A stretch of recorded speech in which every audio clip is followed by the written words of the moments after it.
Ingrid Lustig.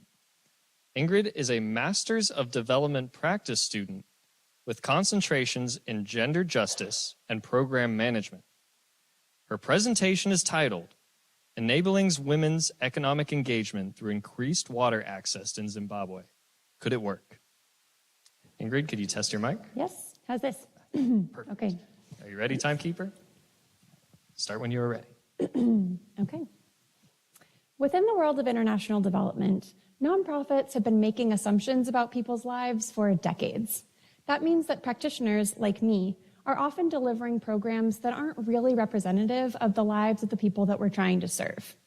As a result, significant financial resources are spent every year on developing ineffective programs, not to mention that ineffective programs are then delivered to some of the world's most vulnerable people. One of those assumptions is that increasing women's access to water will also help them to generate an income.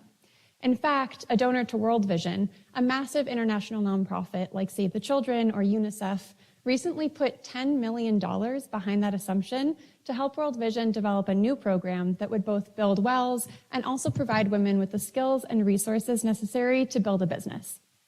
This past summer, I worked with World Vision Zimbabwe and a research team from the Rollins School of Public Health to go directly into communities to ask them what they understand the relationship between economic engagement and water access to be by conducting a series of in-depth focus group discussions.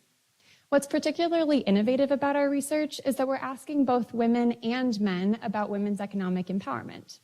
Historically, this has been seen as unnecessary because of the gender dynamics within many households. However, we know that women's empowerment programs are much more likely to be successful with buy-in from fathers and husbands. We're hoping that providing this kind of nuanced information for World Vision will help them to create a program that is much more sustainable and ethical for communities in Zimbabwe. So over the past several months, I've been combing through all this focus group discussion data to really understand what people say are their barriers to economic empowerment, and then see where water fits into that picture.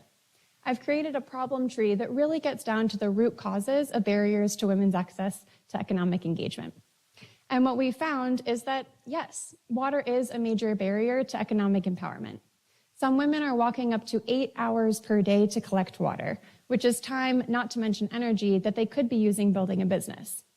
But there are also many other barriers. For example, some women told us that even if they have vegetables to go and sell at a market, they won't take this overnight business trip because their men perceive it as them going to actually engage in sex work. This is a really important detail for World Vision to understand.